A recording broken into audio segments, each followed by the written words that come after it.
Hello friend, this is Priyanka. So guys, आज हम महिला पर्यवेक्षक के आगे के 30 MCQ करने वाले हैं। इससे पहले मैंने MCQs का पूरा प्रैक्टिस सीरीज कराया हुआ है, जिसका मैंने प्लेलिस्ट बनाया है। सो आप मेरे चैनल पे जाके प्लेलिस्ट में जाना, फिर उसमें सारे जो है महिला पर्यवेक्षक के MCQs हैं, उसके सारे के सारे क्वेश्चन कर लेना। वो बहुत ही इंपॉर्टेंट क्वेश्चन है महिला पर्यवेक्षक के। एंड आज हम आगे के 30 MCQ करने वाले हैं। सो गाइस, वीडियो स्टार्ट करने से पहले make sure to subscribe my channel and press the bell icon. तो गाइस, वीडियो स्टार्ट करते हैं। तो आज हम 30 MCQ देखने वाले हैं, जिसमें से पहला है जननी सुरक्षा योजना कब प्रारंभ हुई थी? 15 अप्रैल 2004, 12 अप्रैल 2005, 19 अप्रैल 2004 या 11 अप्रैल 2005।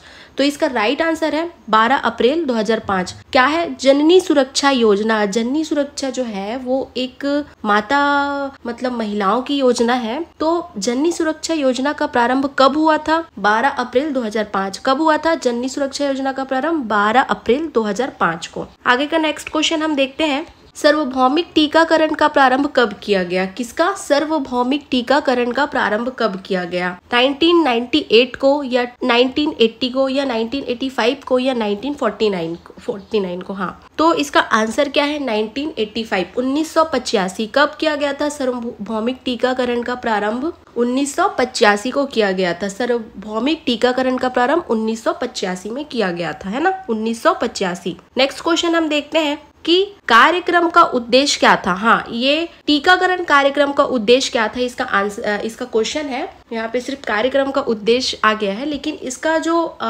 मेन क्वेश्चन है वही है कि टीकाकरण कार्यक्रम का उद्देश्य क्या था? कौन से कार्यक्रम का? टीकाकरण कार्यक्रम का उद्देश्य क्या था? ऑप्शन है पहला, टीकाकरण कवरेज हो तो तेजी से बढ़ाना। क्या है पहला? टीकाकरण कवरेज को तेजी से बढ़ाना। सेवाओं की गुणवत्ता में सुधार करना। तीसरा, स्वास्थ्य सुविधाओं के स्तर पर एक विश्वसनीय कोल्ड चेन सिस्टम की स्थापना करना। या चौथा, टीकाकरण कार्यक्रम के प्रदर्शन की निगरानी हेतु जिलेवार प्रणाली की स्थापना करना। ऑप्शन नंबर 5 है उपयुक्त सभी। तो जो टीकाकरण कार्यक्रम कवरेज का जो उद्देश्य था वो ये सारों का सारा चारों है, क्योंकि टीकाकरण कवरेज को तेजी से बढ़ाना भी था, सेवाओं की गुणवत्ता में सुधार करना भी था, और स्वास्थ्य सुविधा के स्तर पर एक विश्वसनीय कोल्ड चेन सिस्टम की स्थापना करना था, है ना, और टीकाकरण कार्यक्रम में प्रदर्शन की निगरानी हेतु जिलेवार प्रणाली की स्थापना करना। ये उपयुक्त सभी इसका राइट आंसर है। आगे का नेक्स्ट क्वेश्चन हम देखते हैं। क्वेश्चन नंबर 4, 33% बालक की आंतरिक मृत्यु का कारण किसे माना जाता है ना? 33% बालक, है ना, 33% बालक की आंतरिक मृत्यु का कारण, जो उनकी मृत्यु का कारण है, वो किसे माना जाता है? तो इसे पहले ही मैंने बता चुका हुआ है। मैंने एक समकेलित बाल विकास है ना, ICDS का भी मैंने एक फुल वीडियोस बनाया, उसे भी जाके आप देख ले। तो ये सारे के सारे जो है मृत्यु दर, ये सारे के सारा आपका क्लियर हो जाएगा। तो 33% बालक की आंतरिक मृत्यु का कारण किसे माना गया है? हैजा, कुपोषण, आयरन की कमी या दस्त, डायरिया, है ना। तो इसका जो आंसर है कुपोषण है ना। किसको? 33% बालक की आंतरिक मृत्यु दर का कारण। ऐसे जब नॉर्मल क्वेश्चन आ जाते हैं ना, तो लोगों से बनता नहीं है ना। अच्छे से देख लीजिए कि 33% बालक की आंतरिक मृत्यु का कारण कुपोषण को माना जाता है। यहाँ पे लोग आयरन की कमी भी डाल देंगे, ऐसा टाइप का भी हो सकता है। तो कुपोषण याद करना। पूरा जो महिला बाल विकास है वो बच्चों के कुपोषण और बच्चों में जो पोषण का जो विकास करना है, उनके पोषक स्तर को अच्छे से करना है, उसके लिए ही है। सो नेक्स्ट क्वेश्चन हम देखते हैं। बालिका समृद्धि योजना कब शुरू हुई थी? है ना, बालिका समृद्धि योजना कब शुरू की गई थी? 1998 पे, 1997 में, 1969 में या 1978 में? तो इसका राइट आंसर है 1997 में, है ना। बालिका समृद्धि योजना कब शुरू किया गया था? 1997 में। नेक्स्ट क्वेश्चन हम देखते हैं। एक व्यक्ति जिसमें रक्तहीनता की पहचान हुई है, कौन है? एक व्यक्ति है जिसमें रक्तहीनता की पहचान हुई है, उसको खाने पीने की सलाह दी जाती है। अब जो एक व्यक्ति है उसमें रक्तहीनता की पहचान हो गई है, उसको क्या खाने पीने की? तो चुकंदर का रस तथा पालक, अनार का रस तथा दूध से बने पदार्थ, नींबू पानी तथा जेली, खीरा तथा टमाटर का सूप। उपयुक्त में से कोई नहीं है, उपयुक्त में से एक से अधिक, है ना। तो जो रक्तहीनता की पहचान हुई है ना, खून की कमी का जिसमें पता चला है, उसको क्या खाने पीने की सलाह दी जाएगी? चुकंदर का रस तथा पालक, अनार का रस तथा दूध से बने पदार्थ, नींबू पानी तथा जेली, खीरा तथा टमाटर का सूप। तो इसका जो राइट आंसर है वो चुकंदर का रस तथा पालक। सबसे ज़्यादा आयरन इन्हीं में पाया जाता है ना। तो चुकंदर का रस तथा पालक खाने की सलाह दी जाएगी। नेक्स्ट क्वेश्चन हम देखते हैं, हमारे शरीर को विटामिन और खनिज पदार्थों की आवश्यकता होती है डैश, है ना, क्योंकि वे शरीर को ऊर्जा देते हैं, वो चयापचय अभिक्रियाओं को पूरा करने में मदद करते हैं, वे शरीर के सभी अंगों को इंसुलेट करते हैं, या फोर्थ वे सभी से गर्मी निकालते हैं, वे शरीर से गर्मी निकालते हैं। क्या है? हमारे शरीर को विटामिन और खनिज पदार्थों की आवश्यकता होती है क्योंकि वे क्या करते हैं, वे चयापचय अभिक्रियाओं को पूरा करने में मदद करते हैं। वे शरीर को ऊर्जा देते हैं तो सही है, वे शरीर के अंगों को इंसुलेट करते हैं, लेकिन वे चयापचय, है ना, जितना भी जो क्रिया है वो चयापचय अभिक्रियाओं को पूरा करने में मदद करते हैं, है ना। क्या है? शरीर को विटामिन और खनिज पदार्थों की आवश्यकता क्यों होती है? क्योंकि वो चयापचय अभिक्रियाओं को पूरा करने में मदद करते हैं। नेक्स्ट क्वेश्चन हम देखते हैं, मृत एवं सड़े गले पदार्थ से भोजन प्राप्त करने वाले जीव का उदाहरण क्या है? क्या है? मृत एवं सड़े गले पदार्थों से पोषण प्राप्त करने वाला जो जीव है वो कौन सा है? घास, कुत्ता, कुकुरमुत्ता, कुक्कुट या अमरबेल। तो जो मृत एवं सड़े गले पदार्थों से पोषण प्राप्त करता है कुकुरमुत्ता, और जो अमरबेल है वो क्या करता है, कमेंट में बताइए ज़रा। सो नेक्स्ट क्वेश्चन हम देखते हैं, अरक्तता, है ना, अरक्तता किसकी कमी से होता है? अरक्तता मतलब खून की कमी, है ना। अरक्तता किसकी कमी से उत्पन्न होता है? विटामिन डी, कैल्शियम, आयोडीन या आयरन। तो बहुत ही इजी क्वेश्चन है ये। यहाँ पे रक्त की कमी, रक्तहीनता, खून की कमी, तो वो सारा क्वेश्चन, उसमें सारा आंसर आएगा आयरन। नेक्स्ट क्वेश्चन हम देखते हैं, आहारी रेशों के विषय में निम्नलिखित में से कौन सा सत्य नहीं है? सत्य नहीं है बोला गया है ना। आहारी रेशों के विषय में निम्नलिखित में से कौन सा सत्य नहीं है? पहला, हमारे शरीर को पोषण देते हैं। दूसरा, रुक्षांश भी कहा जाता है।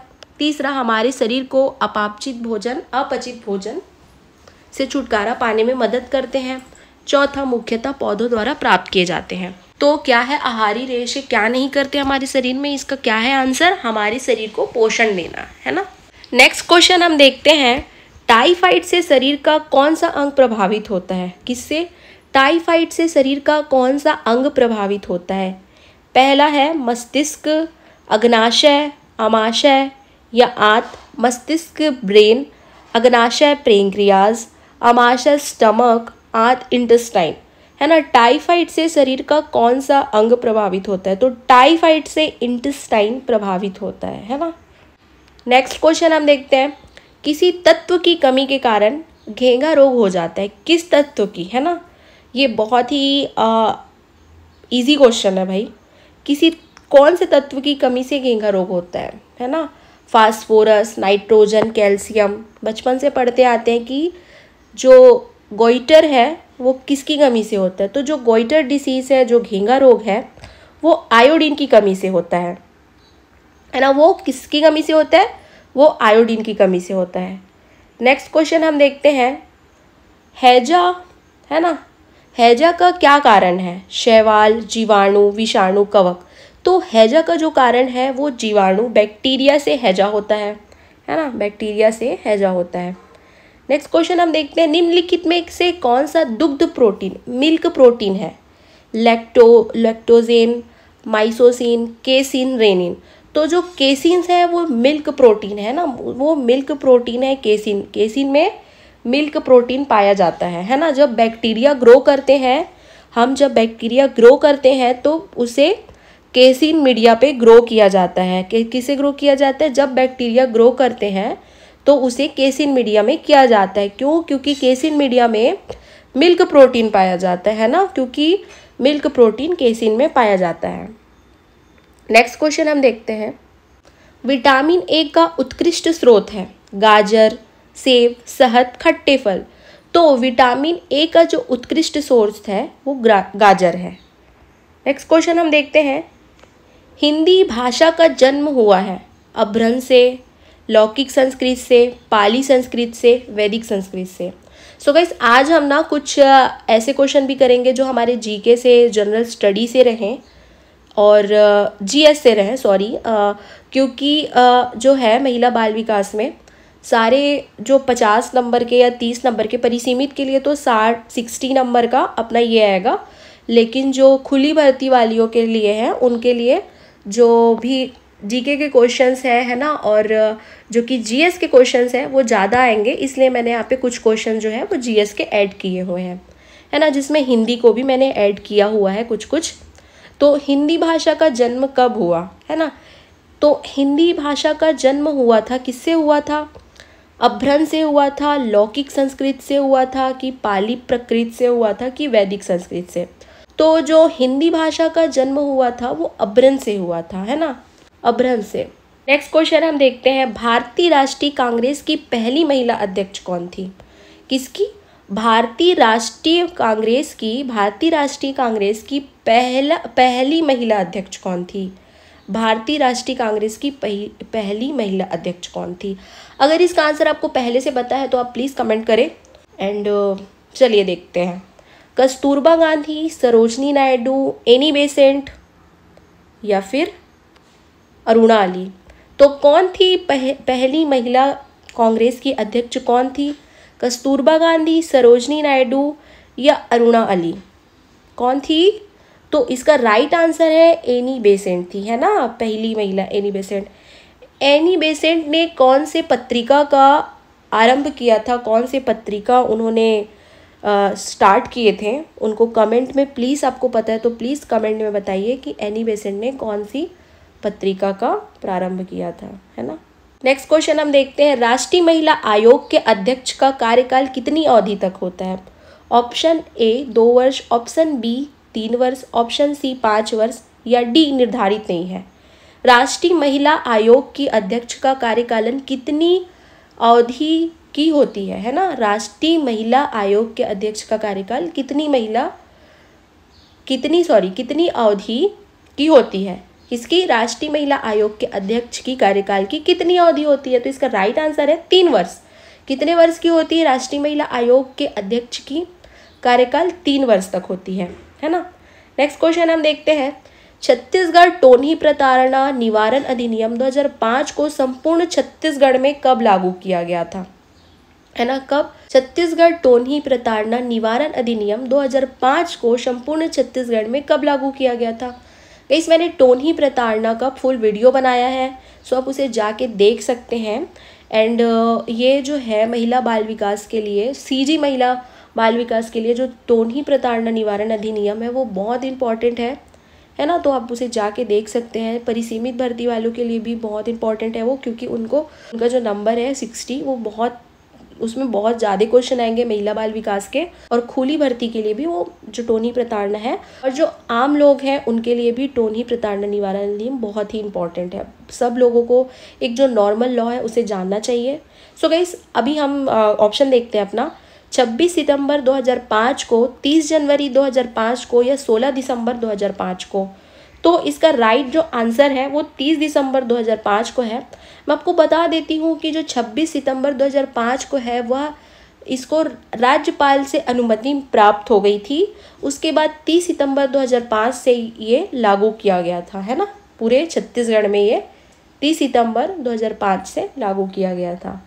नेक्स्ट क्वेश्चन हम देखते हैं, महानदी के लिए प्राचीन नाम नीलोत्पला किसे कहा गया है, किसमें कहा गया है ना? महानदी के प्राचीन नाम नीलोत्पला किसमें कहा गया है? मत्स्य पुराण, मार्कंडेय पुराण, ब्रह्म पुराण या वायु पुराण? तो इसका राइट आंसर है वायु पुराण, ठीक है। महानदी के लिए प्राचीन नाम जो है नीलोत्पला, वो किसमें कहा गया है? नीलोत्पला वायु पुराण में। प्लीज कमेंट करके बताइए कि महानदी को चित्रोत्पला किसमें कहा गया है ना। महानदी को जो है वो चित्रोत्पला किसमें कहा गया है ना। और जो है महानदी ये कौन से जिले से इसका उद्गम हुआ है, महानदी का उद्गम, ये भी आप कमेंट में बताइए कि महानदी का उद्गम कौन से जिले से, कौन से क्षेत्र से, कौन से जगह से हुआ है, ये बताइए। है ना। और राजिम में कौन कौन सी नदियों के संगम हैं, आप ये भी बताइए, है ना, कमेंट में प्लीज़ कमेंट करके बताएं। नेक्स्ट क्वेश्चन हम देखते हैं, निम्नलिखित में से कौन राष्ट्रीय महिला आयोग की एकमात्र अध्यक्ष है ना। कौन राष्ट्रीय महिला आयोग की एकमात्र अध्यक्ष है जिन्होंने लगातार 2 कार्य अवधि पूर्ण की थी? रेखा शर्मा, ललिता शर्मा, ममता शर्मा, गिरजा शर्मा। तो गिरजा व्यास, सॉरी। तो इसका राइट आंसर है गिरजा व्यास। निम्नलिखित में से कौन महिला आयोग की एकमात्र अध्यक्ष है जिन्होंने लगातार 2 कार्य अवधि पूर्ण की थी? तो वो है गिरजा व्यास है। कौन है? गिरजा व्यास। नेक्स्ट क्वेश्चन हम देखते हैं, सीता नदी वन्य जीव अभ्यारण्य किस प्रदेश में है? सीता नदी वन्य जीव अभ्यारण्य किस प्रदेश में है? बिहार, झारखंड या छत्तीसगढ़ या इनमें से कोई नहीं। तो जो सीता नदी वन्य जीव अभ्यारण्य जो है वो छत्तीसगढ़ में है। ये जो क्वेश्चंस है ये मेरे ख्याल से सुपरवाइजर में आया हुआ है। सीता नदी वन्य जीव अभ्यारण्य किस प्रदेश में है? बिहार में, झारखंड में, छत्तीसगढ़ में। तो इसका आंसर है छत्तीसगढ़ में। सीता नदी वन्य जीव अभ्यारण्य कौन से छत्तीसगढ़ के कौन से जिले में है, ये आप कमेंट करके प्लीज बताएं। नेक्स्ट क्वेश्चन हम देखते हैं, किशोर न्याय अधिनियम 2015 में कुल कितने अध्याय हैं? किशोर न्याय अधिनियम 2015 में कुल कितने अध्याय हैं? तो 5 है, 10 है, 15 है या 10 है, सॉरी 20 है। तो इसका राइट आंसर है 10 है। किशोर न्याय अधिनियम 2015 में कुल 10 अध्याय हैं, है ना। नेक्स्ट क्वेश्चन हम देखते हैं, टोनही प्रताड़ना निवारण अधिनियम 2005 में कुल कितने धाराएं हैं? है ना, टोनही प्रताड़ना निवारण अधिनियम 2005 में कुल कितने धाराएं हैं? तो 16 धाराएं हैं इसमें, है ना। कितने धाराएं हैं? 16। और आप कमेंट करके ये बताएं कि छत्तीसगढ़ टोनही प्रताड़ना निवारण अधिनियम के धारा 1 में क्या क्या है ना। नेक्स्ट क्वेश्चन हम देखते हैं, बाल एवं किशोर श्रम अधिनियम में अपराध किस प्रकृति के होते हैं? ने बाल एवं किशोर श्रम अधिनियम में अपराध किस प्रकृति के होते हैं? बाल एवं किशोर श्रम अधिनियम में। बाल एवं किशोर श्रम अधिनियम जो है वह कब से लागू किया गया था? इसको कमेंट करके प्लीज बताएं। देखते हैं ऑप्शन हम, असंज्ञेय, जमानतीय, संज्ञेय या अजमानतीय। तो बाल एवं किशोर श्रम जो अधिनियम है वो संज्ञेय प्रवृत्ति के होते हैं, और ये ना संज्ञेय प्रवृत्ति के होते हैं। इसमें जुर्माना भी लगता है, लेकिन इसकी प्रकृति पूछा गया तो सबसे बड़ी ये संज्ञेय प्रकृति की है ना। नेक्स्ट क्वेश्चन हम देखते हैं, राष्ट्रीय महिला आयोग का मुख्यालय कहाँ है? राष्ट्रीय महिला आयोग का मुख्यालय कहाँ है ना। नई दिल्ली में, मुंबई में, पटना में, हैदराबाद में। तो राष्ट्रीय महिला आयोग का मुख्यालय जो है वो नई दिल्ली में है ना। अब आप कमेंट करके प्लीज़ ये बताएं कि जो महिला बैंक है सबसे पहला, वो कहाँ पे कौन से राज्य में बना हुआ है ना। नेक्स्ट क्वेश्चन हम देखते हैं, छत्तीसगढ़ की स्थापना कब हुई? 2000 में, 2002 में, 1998 में या 1999 में? सॉरी, यहाँ पे 2 बार से हो गया। इसका राइट आंसर है सन 2000 में हुआ था, है ना। नेक्स्ट क्वेश्चन हम देखते हैं, भारत में स्वर्ण सिक्के को बड़े पैमाने पर जारी करने वाला पहला राजा कौन था? मौर्य, इंडो ग्रीक, गुप्त, कुषाण। भारत में स्वर्ण सिक्के, है ना, भारत में स्वर्ण सिक्कों को बड़े पैमाने पर जारी करने वाला पहला राजा कौन था? मौर्य, इंडो ग्रीक, गुप्त या कुषाण? तो सबसे पहला राजा था कुषाण। भारत में स्वर्ण सिक्कों को बड़े पैमाने में जारी करने वाला राजा कौन था? कुषाण था, है ना। नेक्स्ट क्वेश्चन हम देखते हैं, राउत नाचा किस प्रदेश के आदिवासी समुदाय का नृत्य है ना। राउत नाचा किस प्रदेश के आदिवासी का नृत्य है ना। राजस्थान, जम्मू कश्मीर, असम, छत्तीसगढ़। तो इसका राइट आंसर है छत्तीसगढ़, है ना।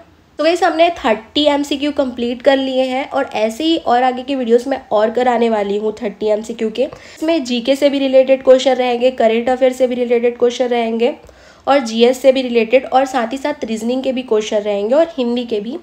सो गाइस ऐसे वीडियोस के लिए प्लीज़ मेरे चैनल को सब्सक्राइब कर लीजिए आप, और वीडियो पसंद आई हो तो प्लीज़ लाइक करना, शेयर करना एंड कमेंट ज़रूर करना। आपके जो कमेंट्स हैं वो मुझे काफ़ी पॉजिटिव फीडबैक देते हैं, एंड मेरे से कुछ मिस्टेक हो जाता है तो आप उसे कर देते हैं, तो मैं उसे कमेंट में पिन कर देती हूँ कि हाँ आज ऐसा हुआ है करके। सो गाइस मेरे से कोई गलती हुई होगी तो उसके लिए sorry, and please share my videos and subscribe, and मिलते हैं नेक्स्ट वीडियो पे। Thanks for watching.